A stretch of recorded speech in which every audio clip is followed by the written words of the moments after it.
दोस्तों welcome to city पाठशाला। आज मैं आपको वो पढ़ाने वाली हूँ जिसके अंदर आप वीडियो के पोस्ट में लगने के बाद जिसके अंदर कार्य करेंगे, जो कि है एनआरएलएम, राष्ट्रीय ग्रामीण आजीविका मिशन, है ना। तो पहले भी ये कार्य कर रहा था। 1 अप्रैल 1999 में स्वर्ण जयंती ग्राम स्वरोजगार योजना के तहत ये कार्य कर रहा था, लेकिन उसमें कुछ कमी थी जिसको इम्प्लीमेंट करके, जिसको सुधार के एनआरएलएम लाया गया। तो चलिए इसके बारे में क्वेश्चन देखते हैं। पहला क्वेश्चन है, इस योजना की शुरुआत वर्ष 2011 में किया गया। दूसरा है, 2016 से एनआरएलएम का नाम बदलकर दीनदयाल अंत्योदय योजना राष्ट्रीय ग्रामीण आजीविका मिशन कर दिया गया। इसको बताना है क्या गलत है ना। इस योजना का उद्देश्य अनेक प्रकार की आजीविका को बढ़ावा देना है। और चौथा है, एशियन डेवलपमेंट बैंक द्वारा आंशिक रूप से सहायता प्राप्त किया गया। इस योजना के अंतर्गत स्व सहायता समूह के गठन एवं विकास के लिए 10,000 रुपये प्रति स्व सहायता समूह दिए जाने का प्रावधान है। तो बताइए कौन सा गलत है। ये योजना 2011 में शुरुआत की गई थी, ये एकदम सही है। इसका नाम दीनदयाल अंत्योदय योजना, है ना। अंत्योदय मतलब क्या होता है कि अंत का उदय, है ना। तो दीनदयाल जी जो थे वो ऐसे लोगों के बारे में बहुत ज़्यादा सोचते थे जो कि बहुत पिछड़े हैं। तो अंत्योदय योजना मतलब कि जो बहुत पिछड़े हैं उनको सशक्त करना इस योजना का उद्देश्य है। तो ये एकदम सही है। 2016 में एनआरएलएम इसका नाम बदला गया था। इस योजना का उद्देश्य अनेक प्रकार की आजीविका को बढ़ावा देना है। तो ये भी सही है। एशियन डेवलपमेंट बैंक द्वारा आंशिक रूप से सहायता प्रदान किया जाता है। तो ये बिल्कुल गलत है। वर्ल्ड बैंक इसको मदद करती है, वर्ल्ड बैंक, ठीक है। वर्ल्ड बैंक इसको आंशिक सहायता प्रदान करती है। और पांचवा है, इस योजना का स्व सहायता समूह के गठन एवं विकास के लिए 10,000 रुपये प्रति स्व सहायता समूह दिए जाने का प्रावधान है। तो इसको चक्री निधि भी कहा जाता है, जो कि 6 माह में दिया जाता है। और ये आपको क्वेश्चन के फॉर्म में आ सकता है कि 1500 बोल सकता है, 1500, लेकिन इसमें कई सारे जगह में आपको देखने मिलेगा 15,000 है, सॉरी 15,000 दिया जाता है। तो इसमें 10,000 से 15,000 भी मिल सकता है आपको ऑब्जेक्टिव में, और साथ ही साथ में 15,000 भी दिया बोला जा सकता है। तो 15,000 में आपको टिक लगाना है, ठीक है। तो पांचवा भी सही है। तो हमारा कौन सा असत्य हो जाएगा, केवल 4 असत्य हो जाएगा। नेक्स्ट क्वेश्चन है, स्व सहायता समूह के बारे में असत्य कथन का चयन करना है। यहाँ पे भी असत्य कथन का चयन करना है। पहला है, इसमें स्वैच्छिक समूह सदस्यता एवं समूह मानदंड होते हैं। आमतौर पर 5 से 20 व्यक्तियों सामान्य क्षेत्र का एक स्व सहायता समूह बनता है। समूह सदस्यता में एकजुटता स्वचयनित प्रक्रिया के जरिए होती है। स्व सहायता समूह को परिक्रामी निधि सहायता प्रति स्व सहायता समूह कम से कम 10,000 रुपये और अधिकतम 15,000 रुपये के साथ समूह संचय के रूप में दिया जाता है। तो कौन सा गलत है बोला है, तो बोला है आमतौर पर 10 से 20 समूह। तो यहाँ पे सामान्य क्षेत्र में 10 से 20 समूह नहीं होते। जो पहाड़ी और दुर्गम क्षेत्र में है वहाँ पे 5 से 20 समूह हो सकते हैं, 20 व्यक्ति हो सकते हैं। लेकिन 10 सामान्य क्षेत्र में 10 से 20 व्यक्ति समूह में होते हैं, 10 से 20 व्यक्ति, 10 से 20 व्यक्ति के बीच में। और पहाड़ी क्षेत्र में, दुर्गम क्षेत्रों में 5 से 20 व्यक्तियों का समूह हो सकता है ना। और परिक्रामी निधि मतलब चक्री निधि के फॉर्म में इसमें 10,000 रुपये से अधिकतम 15,000 रुपये दिए जाते हैं, ठीक है। नेक्स्ट क्वेश्चन है, राष्ट्रीय ग्रामीण आजीविका मिशन में हितग्राहियों को रोजगार दिया जाता है। तो पहला ऑप्शन है, हितग्राहियों को दिए गए काम में से किसी एक काम का चयन करना होता है। हितग्राहियों को मांग आधारित काम दिया जाता है। हितग्राही अपने मनपसंद का काम चयन कर सकते हैं। तो मनपसंद का तो चयन कर सकते हैं, लेकिन सबसे ज़्यादा यहाँ पे इम्पॉर्टेंट, जो सबसे ज़्यादा इम्पॉर्टेंट चीज़ है इसमें, हितग्राहियों को मांग आधारित काम दिया जाता है। मतलब वो जो मांग करते हैं उसके आधारित दिया जाता है। स्वर्ण जयंती ग्राम स्वरोजगार योजना का यही ड्रॉबैक था कि उसमें वो लोग बताते कि क्या काम करना है, लेकिन यहाँ पे इन लोग मांगते हैं और उसके आधार पे कार्य दिया जाता है। तो मांग आधारित काम दिया जाता है। तो ये सबसे ज़्यादा सही हो जाएगा। क्वेश्चन नंबर 4 है, राज्य ग्रामीण आजीविका मिशन मतलब छत्तीसगढ़ में एनआरएलएम का नाम अगर पूछा जाएगा तो वो है बिहान।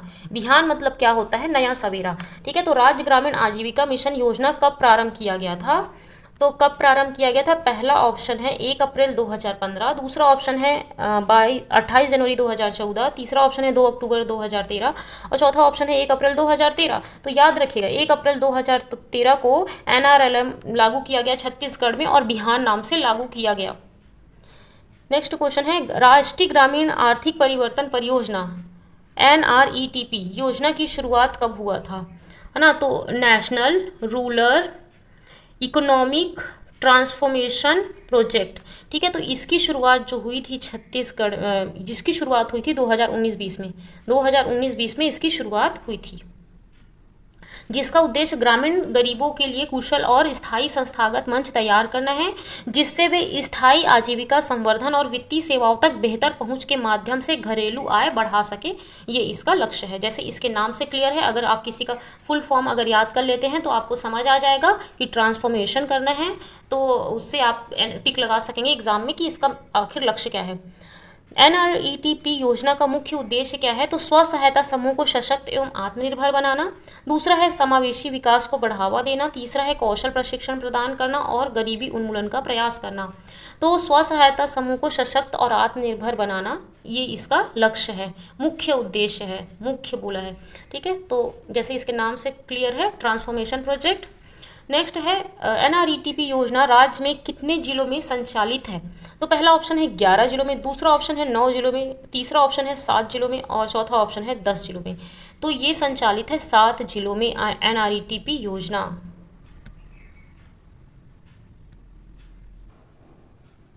नेक्स्ट है हमारा छत्तीसगढ़ के 7 जिलों यथा रायपुर, राजनांदगांव, सरगुजा, धमतरी, कांकेर, कोंडागांव एवं बस्तर के 43 विकास खंडों को शामिल किया गया है। तो याद रखिएगा 7 जिलों में रायपुर, राजनांदगांव, सरगुजा, धमतरी, कांकेर, कोंडागांव एवं बस्तर को। एनआरईटीपी योजना में कौन सा जिला शामिल नहीं है पूछा है, तो पहला ऑप्शन है राजनांदगांव, दूसरा ऑप्शन है धमतरी, कांकेर या कोरिया। तो कोरिया इसमें शामिल नहीं है। राजनांदगांव, धमतरी, कांकेर, कोंडागांव, बस्तर, रायपुर भी इसमें इवन शामिल है ना, याद रखिएगा रायपुर भी। एनआरईटीपी योजना में कितने स्कूल स्तरीय संगठन को मॉडल संकुल स्तरीय संगठन के रूप में विकसित किया जाएगा। ठीक है, तो मॉडल स्कूल के रूप में विकसित किया जाएगा। तो सबसे पहले आपको ये पता होना चाहिए संकुल स्तरीय संगठन क्या होता है। तो देखो सबसे पहले होता है self help group. Self help group जो कि कितने लोगों का समूह होता है, 10 से 20 लोगों का समूह होता है। उसके बाद में आता है ग्राम संगठन। ठीक है, ग्राम संगठन जो कि 5 से 10 सेल्फ हेल्प ग्रुप मिला के बन सकता है ग्राम संगठन। ठीक है, उसके बाद में फिर क्या आता है, संकुल स्तरीय संगठन आता है। तो संकुल स्तरीय संगठन तीसरे लेवल का है, जो कि होता है मिनिमम 10 ग्राम संगठन को मिला के ये बनता है संकुल स्तरीय संगठन। तो आपको समझ आ गया, संकुल स्तरीय संगठन तीसरे लेवल का होता है। तो संकुल स्तरीय संगठन में मॉडल स्कूल स्तरीय संगठन के रूप में विकसित किया जाएगा बोला है, तो 43 को किया जाएगा मॉडल स्कूल के रूप में विकसित। कितने को किया जाएगा, 43 को किया जाएगा। कुल 43 संकुल स्तरीय संगठन को मॉडल संकुल स्तरीय संगठन के रूप में विकसित किए जाने की कार्य योजना है। नेक्स्ट क्वेश्चन है हमारा, एनआरईटीपी योजना में कार्यालय स्थापना हेतु प्रति संगठन को सहयोग राशि दिया जाता है। इस संकुल स्तरीय संगठन को सहयोग राशि दिया जाता है। तो पहला ऑप्शन है 3 लाख, दूसरा ऑप्शन है 1.5 लाख, तीसरा ऑप्शन है 1.75 लाख और चौथा ऑप्शन है 2.5 लाख। तो 2.5 लाख रुपए दिया जाता है कार्यालय स्थापना हेतु। चयनित मॉडल संकुल स्तरीय संगठनों को कार्यालय स्थापना हेतु प्रति संगठन 2.5 लाख रुपए दिया जाता है। एनआरईटीपी योजना में संगठन के पदाधिकारियों एवं सदस्य को प्रशिक्षण देने प्रति संस्थान सहायता राशि दिया जाता है प्रशिक्षण के लिए। तो 2 लाख, 4 लाख, 5 लाख, 8 लाख, इसमें 8 लाख हमारा आंसर आ जाएगा। 8 लाख रुपया दिया जाता है प्रशिक्षण देने प्रति संस्थान सहायता राशि दिया जाता है प्रशिक्षण देने के लिए।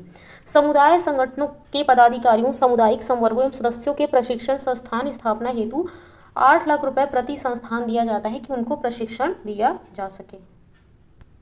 नेक्स्ट है, महिला स्व सहायता समूह को बैंकिंग संबंधी सेवा पहुंच उपलब्ध कराने के लिए क्या बनाया जाता है, क्या अपॉइंट किया जाता है। तो पहला ऑप्शन है बैंक सखी, बंधन बैंक, नाबार्ड, ग्रामीण बैंक। बैंक सखी अपॉइंट किया जाता है। और बैंक सखी कौन होती हैं कि वहीं पे गाँव की ही एक महिला होती हैं जो कि स्व सहायता समूह से जुड़े हुए होती हैं, एक्टिव स्व सहायता समूह से जुड़ी हुई होती हैं। इनको महीने में 3,000 सैलरी दिया जाता है, लेकिन ये सैलरी इनका एक्स्ट्रा पैसा ही निकल जाता है ना, तो 7 से 8,000 बन जाता है। 3,000 लेकिन ऑफिशियली इनको सैलरी दिया जाता है। और ये बैंक में बैठती हैं कुछ घंटों के लिए, 2-3 घंटों के लिए, 3-4 घंटों के लिए। और बाकी ये गांव लेवल पे क्या करती हैं, गांव जो भी गांव में है ग्रुप है वहाँ पे जाके बैंकिंग फैसिलिटी प्रोवाइड करने का कार्य करती हूँ। ये मिनिमम 10वीं पास होनी चाहिए। महिला स्व सहायता समूह को बैंकिंग संबंधी सेवा की पहुंच बनाने में सहायता प्रदान करने हेतु राज्य ग्रामीण आजीविका मिशन द्वारा बैंक मित्र पॉलिसी लाया गया। वर्तमान में 1432 बैंक मित्र कार्यरत हैं। बैंक मित्र का मानदेय 3,000 रुपये प्रतिमाह जनपद पंचायत द्वारा दिया जाता है। नेक्स्ट क्वेश्चन है, बैंक सखी मित्र का मानदेय प्रतिमाह कितना मिलता है। तो अभी मैं बताई थी 3,000 रुपये इनको मिलता है। जनपद पंचायत के द्वारा। वर्तमान में महिला स्व सहायता समूह को बैंकिंग सुविधा उपलब्ध कराने के लिए बैंक मित्र सखी कार्यरत हैं। तो कितनी बैंक मित्र सखी कार्यरत हैं? तो 4448 बैंक मित्र सखी कार्यरत हैं। राज्य ग्रामीण आजीविका मिशन बिहान योजना के अंतर्गत समुदाय आधारित संवहनी कृषि के लिए राज्य में कितने ग्रामों का चयन किया गया? तो देखो, पहले ये होना चाहिए कि संवहनी क्या होता है। संवहनी होता है मतलब सस्टेनेबल, इसका नाम होता है संवहनी मतलब सस्टेनेबल। अब सस्टेनेबल डेवलपमेंट गोल के बारे में आपने पढ़ा होगा, सतत विकास लक्ष्य, है ना। तो ये क्या होता है कि संवहनी कृषि मतलब कि ऐसी कृषि जिसमें से हमको हमारे आने वाली पीढ़ी को भी नुकसान ना हो और हमको भी नुकसान ना हो, मतलब केमिकल मुक्त, समझ सकते हो आप, कि ऐसी कृषि जो कि थोड़ा सा अच्छे ढंग से हो और ज़्यादा केमिकल का प्रयोग ना हो। तो कितने राज्य में कितने ग्रामों का इसमें चयन किया गया है? और ये राज्य ग्रामीण आजीविका मिशन है ना, वो बिहान का ही नाम है, ठीक है, कंफ्यूज मत होइएगा। तो 1100 ग्राम का इसमें चयन किया गया है। इसके अंतर्गत राज्य के 33 जिलों के 120 विकास खंड के 1100 ग्रामों के 50 से 100 महिला कृषकों का चयन किया गया है।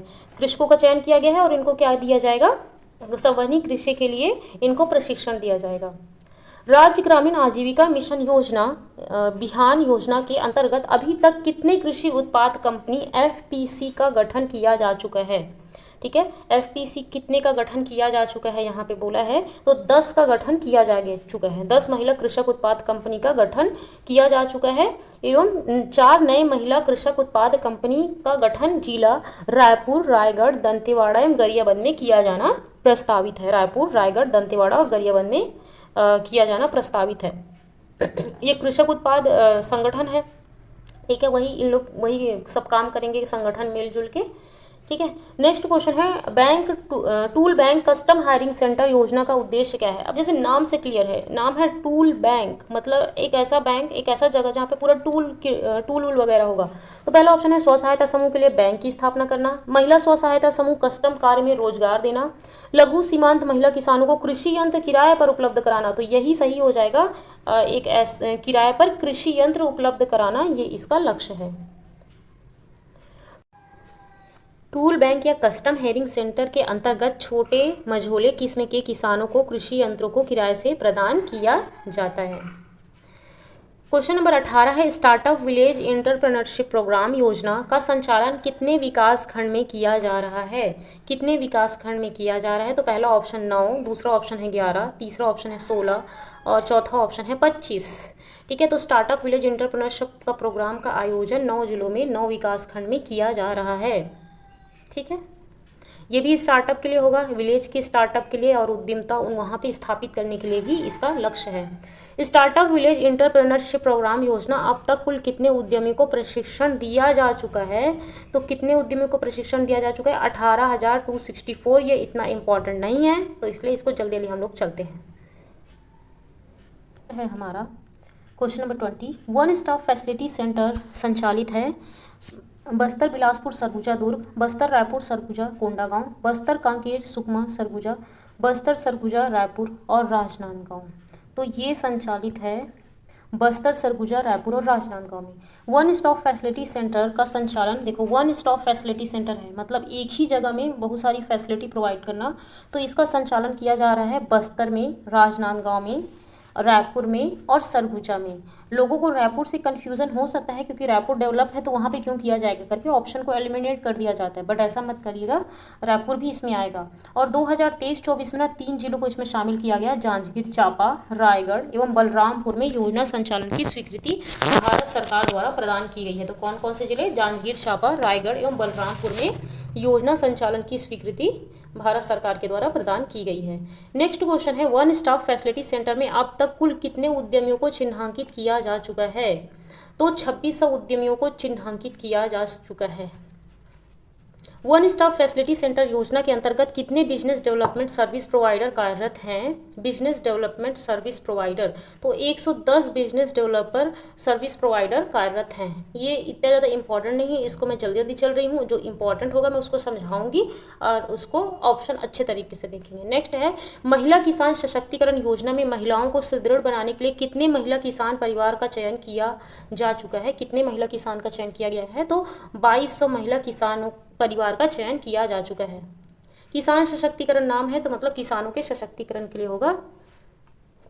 ठीक, आगे बढ़ते हैं। महिला किसान सशक्तिकरण योजना में केंद्र राज्य का वित्त पोषण कितना है? तो 75:25 मत लगाइएगा, यहाँ पे 60:40 है। ठीक है, 60:40 है केंद्र राज्य वित्त का पोषण। छत्तीसगढ़ में विशेष पिछड़ी जनजातियों के लिए कौन सी योजना चलाई जा रही है? मिलाप, उत्थान, साकार या फिर स्वाभिमान? तो विशेष पिछड़ी जनजाति, और पिछड़ी जनजातियों को ऊपर उठाना है मतलब उत्थान करना है, ऐसे याद रखिएगा। विशेष पिछड़ी जनजातियों को ऊपर उठाना है मतलब उनका उत्थान करना है, तो उत्थान परियोजना चलाई जा रही है। प्रदेश में निवासरत विशेष पिछड़ी जनजातियों के सामाजिक एवं आर्थिक विकास हेतु 9 जिलों के 14 विकास खंडों में विशेष परियोजना उत्थान का क्रियान्वयन किया जा रहा है। नेक्स्ट क्वेश्चन है, कौन सा एनआरएलएम का उद्देश्य नहीं है? एनआरएलएम का निम्नलिखित में से कौन सा एनआरएलएम का उद्देश्य नहीं है? ग्रामीण बीपीएल युवाओं के लिए रोजगार उपलब्ध कराना। दूसरा है समुदाय आधारित समूहों के लिए छोटे उद्यमों का विकास करना। और तीसरा ऑप्शन है कृषि का उत्पादन करना। तो कृषि का उत्पादन करना तो ये सब बिहान के अंतर्गत नहीं होता। समुदाय आधारित समूहों के लिए उद्यमों का विकास करना होता है, प्रशिक्षण देना होता है, और साथ ही साथ में बीपीएल युवाओं के लिए रोजगार उपलब्ध कराना होता है। हमारा नेक्स्ट क्वेश्चन है, राष्ट्रीय ग्रामीण आजीविका मिशन के तहत समूहों को कौन सी वित्तीय सहायता प्रदान की जाती है? पहला ऑप्शन है परिक्रामी निधि, दूसरा ऑप्शन है आपदा राहत राशि, तीसरा ऑप्शन है सामुदायिक निवेश सहायक कोष, और चौथा ऑप्शन है उपरोक्त सभी। तो उपरोक्त सभी प्रदान किया जाता है आजीविका मिशन के तहत। परिक्रामी निधि जो होता है वो 6 माह में प्रोवाइड किया जाता है। 6 माह तक अगर वो सही तरीके से काम किए हैं, उनका लेन देन सही रहा है, तो इसमें 15,000 रुपये से 10 से कई बार 10 से 15,000 बोलता है, लेकिन 15,000 रुपये तक उपलब्ध कराया जाता है। आपदा राहत कोष में 60,000 रुपये तक 60 के तक उपलब्ध कराया जाता है। और सामुदायिक निवेश सहायता कोष में इसके तहत कोई फिक्स नहीं है, बट इमरजेंसी फंड होता है जिसके तहत कुछ पैसे उपलब्ध कराए जाते हैं। तो उपरोक्त सभी देखो, पात्र स्व सहायता समूह को मिशन द्वारा निर्धारित शर्तों का पालन करने पर वित्तीय लाभ दिए जाने का प्रावधान है। समूहों को आजीविका गतिविधि हेतु परिक्रामी निधि, रिवॉल्विंग फंड, सामुदायिक निवेश कोष CIF, आपदा राहत राशि, वल्नरेबल रिडक्शन फंड, मतलब इमरजेंसी अगर आ गई, किसी की शादी वादी घर में हो गया या फिर किसी की तबीयत खराब हो गई, तो आपदा राहत कोष के तहत राशि उपलब्ध कराई जाती है। राष्ट्रीय ग्रामीण आजीविका मिशन को छत्तीसगढ़ में किस नाम से जाना जाता है? अंजोर, मितान, सर्वोदय या बिहान? तो बिहान नाम से जाना जाता है। बिहान मतलब नया सवेरा। राष्ट्रीय ग्रामीण आजीविका मिशन किस समिति की सिफारिश पर प्रारंभ किया गया? तो इंपॉर्टेंट है ना। पहला थरूर समिति, श्रीरामन समिति, प्रोफेसर राधाकृष्णन समिति। तो राधाकृष्णन समिति के सिफारिश पे ये लागू किया गया था। ये कौन से नंबर के हमारे राष्ट्रपति थे? दूसरे नंबर के, और पहले उपराष्ट्रपति।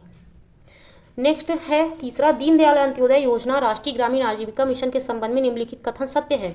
योजना का प्रारंभ जून 2011 को हुआ। इस योजना का क्रियान्वयन ग्रामीण विकास मंत्रालय करता है। यह योजना विश्व बैंक के वित्तीय सहयोग से संचालित की जा रही है। योजना का उद्देश्य गरीब परिवार को कौशल आधारित रोजगार उपलब्ध कराना है। 1, 1, 2, 1, 2, 3, 1, 2, 3, 4, तो चारों इसमें सही है। ये विश्व बैंक की सहायता से वित्तीय सहयोग से चलाई जा रही है। साथ ही साथ में इसका उद्देश्य गरीब परिवार को कौशल आधारित रोजगार उपलब्ध कराना भी है। NRETP योजना का पूरा नाम क्या है? तो पहला ऑप्शन है national rural economic transformation project. मैं आप कंफ्यूज ना हो करके पूरे ऑप्शन बता के, तो मैं पहला ही ऑप्शन सही होगा, national rural economic transformation project. T for transformation, E for economic, और गांव को इकोनॉमिक के से रिलेटेड ट्रांसफॉर्मेशन करने का ये प्रोजेक्ट है। NRETP योजना को वित्त पोषण प्रदान करता है, तो जो बिहान को करता है वही करता है, विश्व बैंक करता है इसको। अंतर्गत सामुदायिक संगठनों को सशक्त एवं आत्मनिर्भर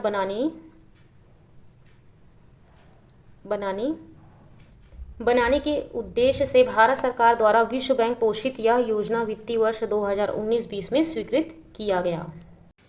नेक्स्ट क्वेश्चन है, राष्ट्रीय ग्रामीण आर्थिक परिवर्तन योजना के संबंध में सत्य कथन का चयन करना है। सत्य कथन का, इस योजना का उद्देश्य ग्रामीण उद्योग की स्थापना करना है। इस योजना का विस्तार छत्तीसगढ़ के 7 जिलों में है। इस योजना का शुभारंभ 2018 में किया गया। योजना अंतर्गत मॉडल संकुल स्तरीय संगठन के कार्यालय स्थापना हेतु 3 लाख रुपए दिए जाते हैं। तो इस योजना का विस्तार छत्तीसगढ़ के 7 जिलों में है। ये इसका सही आंसर हो जाएगा, राष्ट्रीय ग्रामीण आर्थिक परिवर्तन योजना, जो मैंने ऊपर पढ़ाया आपको। नेक्स्ट क्वेश्चन 34 है, बिहान राज्य ग्रामीण आजीविका मिशन के अंतर्गत शामिल परियोजनाओं के बारे में निम्नलिखित कथनों पर विचार कीजिए।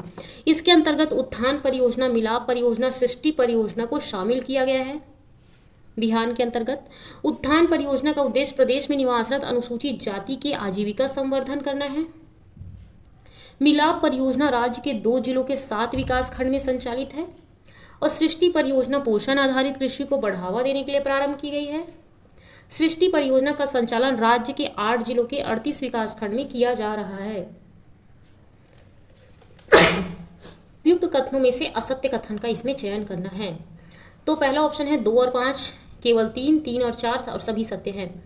तो 2 और 5 मतलब कि उत्थान परियोजना का उद्देश्य प्रदेश में निवासरत अनुसूचित जाति की आजीविका, अनुसूचित जाति बोला है यहाँ पे। उत्थान परियोजना, उत्थान करना है अनुसूचित जनजाति का, तो ये गलत हो जाएगा। ठीक है। और 5वां सृष्टि परियोजना का संचालन राज्य के 8 जिलों 38 विकासखंड में किया जा रहा है, तो ये भी गलत है। ठीक है।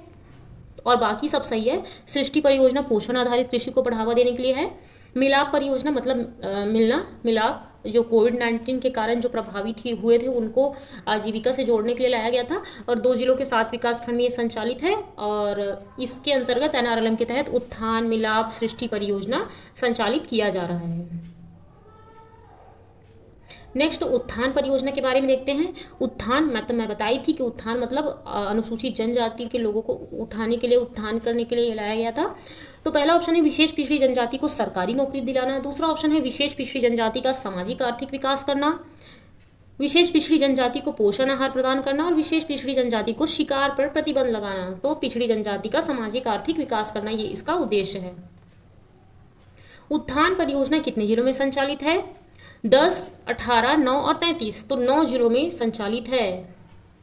उत्थान परियोजना के अंतर्गत 9 जिलों के 14 विकास खंडों का चयन किया गया है। 14 विकास खंड। उत्थान परियोजना में कौन सा जिला शामिल नहीं है? तो जिलों को थोड़ा सा ध्यान देना, इसमें थोड़ा अलग टाइप का है। बलरामपुर, गरियाबंद, धमतरी, बस्तर। तो बस्तर शामिल नहीं है। अब सोचेंगे बस्तर कैसे शामिल नहीं है, तो उत्थान परियोजना के तहत नीचे तरफ बस्तर संभाग के कोई भी जिला शामिल नहीं है, सिर्फ ऊपर तरफ के बलरामपुर, गरियाबंद, धमतरी इस तरफ के शामिल हैं।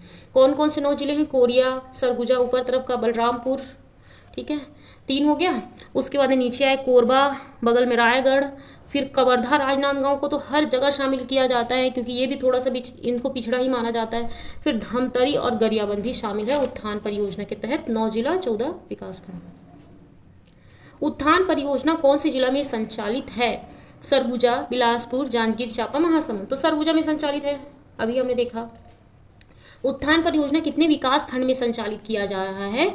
तो 14 विकास खंड में संचालित किया जा रहा है। 9 जिलों के 14 विकास खंड कौन कौन सा है? बलरामपुर का शंकरगढ़ और वाड्रफ नगर, गरियाबंद का गरियाबंद और मैनपुर, हीरा मिलता है, सरगुजा का मैनपाट, उदयपुर, बतौली, अंबिकापुर, धमतरी का नगरी, खैरागढ़ छुई खदान, गंडई का छुई खदान, कबीर धाम का पंडरिया, रायगढ़ का धर्मजयगढ़, कोरबा का कोरबा और कोरिया का भरतपुर। अब हम मिलाप परियोजना के बारे में देखते हैं। मिलाप परियोजना का उद्देश्य है लोगों के बीच सहभागिता बढ़ाना, लोगों को शिक्षा के प्रति जागरूक करना, ग्राम पंचायत में स्व सहायता समूह का गठन करना, कोविड-19 से प्रभावित श्रमिकों को आजीविका का साधन उपलब्ध कराया। तो मैंने बताया था कोविड-19 से प्रभावित श्रमिकों को आजीविका का साधन उपलब्ध कराना ही इसका लक्ष्य है। मिलाप मतलब वो जो बाहर जाके कार्य कर रहे थे उनको हमारे साथ मिलाना, ऐसे करके थोड़ा सा याद रखिएगा मिलाप परियोजना। नेक्स्ट क्वेश्चन है, देखो इसका एक्सप्लेनेशन। राज्य ग्रामीण आजीविका मिशन द्वारा कोविड-19 के प्रभाव के कारण विभिन्न प्रदेशों से वापस आए राज्य के प्रवासी श्रमिकों का आजीविका संवर्धन करना मिलाप परियोजना का उद्देश्य है। मिलाप परियोजना के अंतर्गत रोजगार प्राप्त परिवार हैं, तो कितने परिवारों को रोजगार दिया गया है इसके तहत? 12209, 15226, 14107 या फिर 18,000। तो 14,107 परिवारों को रोजगार प्राप्त मिला है मिलाप परियोजना के तहत। मिलाप परियोजना के संबंध में निम्नलिखित कथन असत्य है, असत्य कथन का चयन करना है। राज्य के प्रवासी श्रमिकों के आजीविका हेतु प्रारंभ किया गया। यह योजना राजनांदगांव, धमतरी में संचालित है। यह योजना 1000 ग्राम पंचायतों में संचालित है। मिलाप परियोजना के अंतर्गत 14,107 परिवारों की स्व सहायता समूह से जोड़ा गया। तो 1000 ग्राम पंचायतों में संचालित तो नहीं है ना। और यह योजना राजनांदगांव, धमतरी में संचालित है, तो ये भी गलत है। राज्य के प्रवासी श्रमिकों के लिए लाया गया था और इसके अंतर्गत 14,107 परिवारों को स्व सहायता समूह से जोड़ा गया, तो 2-3 गलत हो जाएगा, ऑप्शन नंबर बी। अब हम लोग देखते हैं सृष्टि परियोजना। सृष्टि परियोजना कितने जिलों में संचालित है? जैसे नाम से इसके क्लियर है, सृष्टि। सृष्टि मतलब होता है हमारा जहाँ हम रहते हैं हमारी दुनिया, ठीक है। तो सृष्टि, ये धरती से इसका संबंध है, सृष्टि का संबंध धरती से है, ठीक है। तो कितने जिलों में संचालित है सृष्टि परियोजना? तो ये संचालित है 3 जिलों में, ठीक है, 3 जिलों में संचालित है।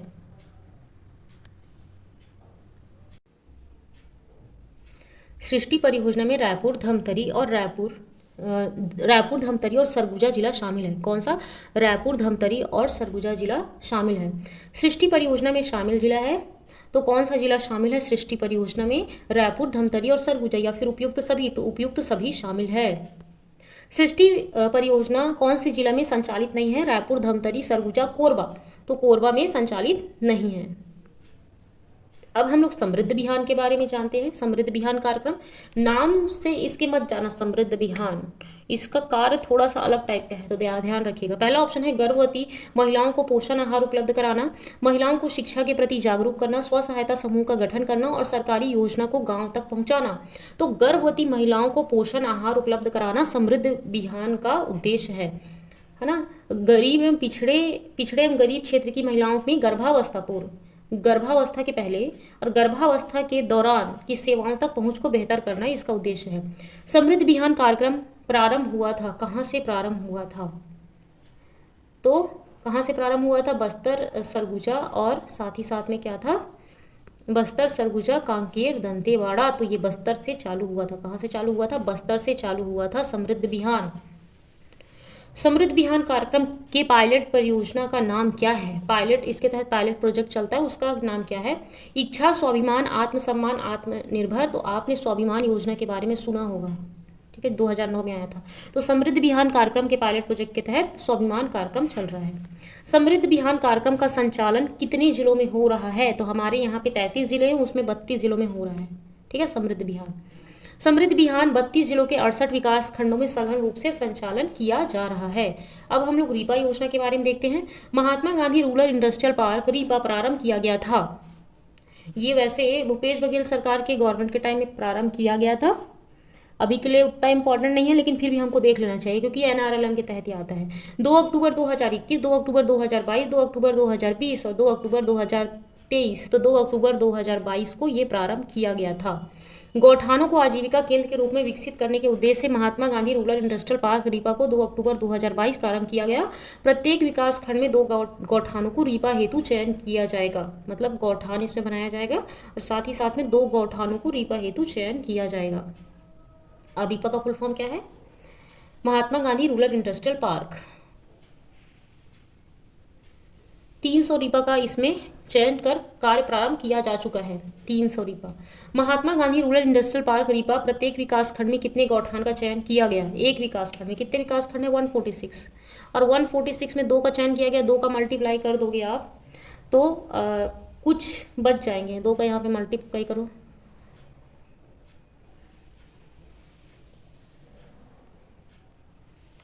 $292। तो जो बचे 8 गौठान वो दो विकास खंड से एक्स्ट्रा चयन कर लिया जाएगा, एक्स्ट्रा ले लिया जाएगा। तो 2 गौठानों का, एक विकास खंड से 2 गौठानों का चयन किया जाएगा। Mahatma Gandhi rural industrial park RIPA पूरे राज्य में कितने रीपा गौठान का चयन किया गया? तो 300 रीपा का चयन किया गया, अभी हमने पढ़ा है। तो हमारे इस वीडियो में एनआरएलएम पूरा खत्म हो जाता है और मैं आपके लिए एक क्वेश्चन देती हूँ। आप बताइएगा मुझे कि छत्तीसगढ़ में एनआरएलएम कब चालू हुआ और किस नाम से चालू हुआ, ठीक है। सब के सब कमेंट बॉक्स में आंसर मुझे देंगे। अब मैं आपके लिए नेक्स्ट कल मिलूँगी नए कुछ क्वेश्चन के साथ में। तो चलिए आज के लिए बाय बाय। अगर कोई डाउट हो तो आप मुझे कमेंट कीजिएगा, मैं रिप्लाई करूँगी। और लाइक कीजिएगा और शेयर कीजिएगा कि दूसरों का भी जिसका अभी एडीओ का एग्ज़ाम है उसको फ़ायदा हो, ठीक है। Bye bye.